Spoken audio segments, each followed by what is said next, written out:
Hey everyone, I'm back with another update. In this episode, I'll cover immigration related news, tariff talk, and the government shutdown. Of course, I'll end with the noteworthy tidbits. The Trump administration has terminated the protective status of South Sudan migrants who may now be deported, and it's been confirmed that over 80,000 visas have been revoked since January. Zero illegals were released into the United States for the sixth straight month, and federal agents were spotted taking an illegal alien out of a daycare in Chicago. Federal agents also rounded up 1,500 illegal aliens in Houston, including over a dozen sex predators and 17 gang members, and the Kansas Attorney General charged Coldwater Mayor Jose Ceballos for voting illegally as a non-citizen. Last for this topic, it was exposed that 6 blue states stole over $1 billion tax dollars for illegals' health care, with Medicare and Medicaid Administrator Dr. Oz saying, "We decided to investigate it ourselves because I don't really trust these 6 states. We found already $1.3 billion has been inappropriately taken from federal taxpayers in just the past few months." On to tariff talk. Oral arguments over President Trump's sweeping tariffs started in the U.S. Supreme Court, and the justices appeared notably skeptical of the administration's authority to enact the tariffs without congressional approval. However, Treasury Secretary Scott Bessent heard the oral arguments and said he's optimistic the court will uphold Trump's tariffs. A ruling is expected by January at the latest, though the Trump administration has requested expedited review to avoid potential refunds exceeding $750 billion. If the court strikes down the tariffs, the White House has indicated contingency plans using narrower trade laws, though these would limit speed and scope. Trump also confirmed that if the tariffs are struck down, America will have to pay back trillions of dollars. Let's switch to the government shutdown, which has officially become the longest in U.S. history. Bipartisan talks in the Senate advanced slightly, with a group of moderate senators nearing agreement on a minibus package of 3 funding bills. No deal was reached, but Senate Majority Leader John Thune indicated a test vote would occur today, November 7th. The FAA and Transportation Secretary Sean Duffy announced plans to reduce air traffic at 40 major airports to ensure safety amid severe staffing shortages from unpaid air traffic controllers. This could lead to widespread delays and cancellations if unresolved. The White House identified $5 billion in reserves to cover a second round of active duty paychecks. However, civilian Defense Department employees, many veterans, expressed frustration over unequal treatment.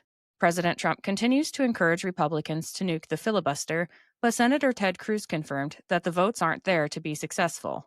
Senator Rick Scott pushed for Congress to pass his bill that would halt all paychecks to members of Congress while the government remains shut down, but Democrats blocked that bill. Several senators and representatives, mostly Republican, but a few Democrats, have chosen to donate or withhold their pay during the shutdown, and I thought it'd be nice to hear about their donations. Senators Lindsey Graham, Ron Johnson, Michael Bennet, John Hickenlooper, Catherine Cortez Masto, and Mark Warner have chosen to donate their pay, with Graham donating to Upstate Warrior Solution, Johnson donating to charity aiding COVID-19 vaccine injury victims, Hickenlooper donating to statewide food banks, Cortez Masto donating to unspecified Nevada charities, and Warner donating to Federal Employee Education and Assistance Fund. Senators Chris Van Hollen and Andy Kim chose to have their pay withheld so that money will go to the U.S. Treasury directed at debt reduction.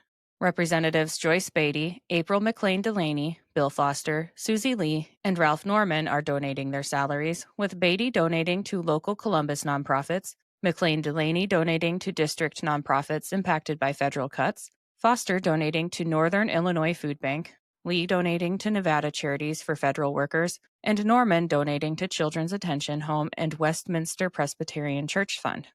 Many representatives chose to have their pay withheld, so it will go to the U.S. Treasury as previously mentioned, including Jamie Raskin, Young Kim, Mike Carey, Chip Roy, Ashley Hinson, Tom Barrett, Marionette Miller Meeks, Rob Breshnahan Jr., Tom Keene Jr., William Timmons, Jeff Fry, Kat Kamek, Gus Bilrakis, Gabe Evans, Jeff Crank, Johnny Olszewski, Sarah Elfreth, and Kwesi Foom.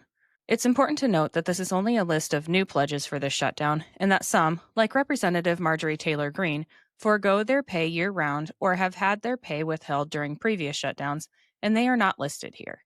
Trump, as always, donates his salary to federal agencies and departments like the National Park Service and HHS. It's worth mentioning a private donation that was made from billionaire Timothy Mellon, who donated $130 million to cover military shortfalls, and an anonymous millionaire gave $150 million to the troops. Now it's time for the noteworthy tidbits, which are brought to you today by Big Fork Brands. Let me tell you about them quick. Sometimes I get on a roll cleaning or gardening, and I need a boost but don't have time for a meal. Big Fork Brand's pork jerky is the perfect choice to keep my momentum, offering high-protein snacks for on-the-go energy boosts. Not only do they offer pork jerky, but they also make pork sticks, bacon sausage, bacon hot dogs, and burger and hot dog sauces. Products come in a variety of delicious flavors, including Thai green curry and maple and brown sugar for the meat options, and gangster and Chicago fire for the sauces. I personally think the original flavor of the pork jerky hits just right after tackling a big chore. It's a little salty and very flavorful. My discount code gives you 20% off your entire order, and it's currently the best deal available. Just visit bigforkbrands.com and enter in my promo code JADE, that's JADE, at checkout. All right, let's get back to the tidbits. President Trump gave an address at the America Business Forum and was presented the key to the city by the mayor of Miami.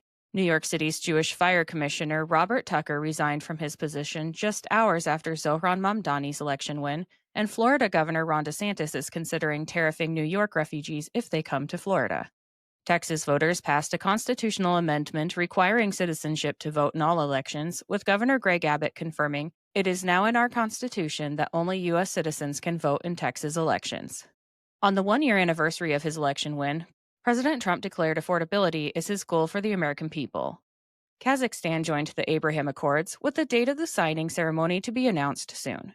A new Florida law allows the death penalty for adults who rape children under the age of 12. The CEO of Walmart announced that Thanksgiving turkey is at its lowest price since 2019. A federal court upheld Florida's law banning Chinese Communist Party-linked individuals from buying land in the state. The Fifth Circuit upheld Texas law preventing children from attending explicit drag shows. The U.S. Senate struck down the Democrat effort to block the Trump administration from amping up military efforts against Venezuela. Nancy Pelosi formally announced her retirement from Congress and will not be seeking re-election. The Department of Justice is sending out grand jury subpoenas in Florida regarding the investigation into former CIA Director John Brennan following the criminal referral from National Intelligence Director Tulsi Gabbard. A federal grand jury will hear evidence against Brennan on conspiracy to commit perjury and other crimes.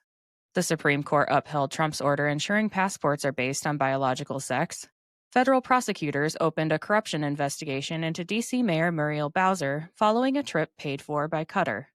Treasury Secretary Scott Bessent launched an investigation into potential fraud involving $9 billion in federal contracts. President Trump confirmed he spoke to President Xi Jinping and Vladimir Putin about denuclearization. A man fainted in the Oval Office due to lightheadedness, and he has already fully recovered. Dr. Oz rushed to give him medical aid, and President Trump comforted his wife.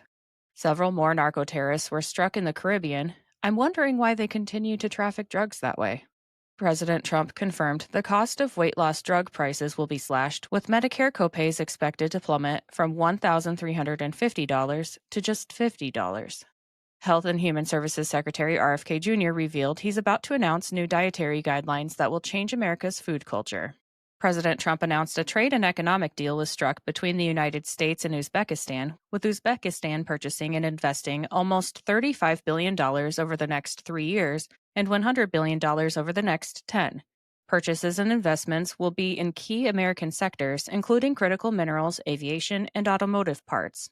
Republicans in California have sued Governor Gavin Newsom to block his gerrymandered congressional map before the 2026 midterms, and O'Keefe Media Group exposed Newsom for setting the stage to funnel money into his 2028 presidential campaign through the Prop 50 pro-Democrat gerrymander. A California voter accused Democrats of election fraud, claiming the voting machine glitched and only had the option to vote yes on the Prop 50 gerrymander. The U.S. Senate confirmed Eric Tung as circuit judge for the Ninth Circuit. Lastly, President Trump endorsed Nevada Governor Joe Lombardo for re-election.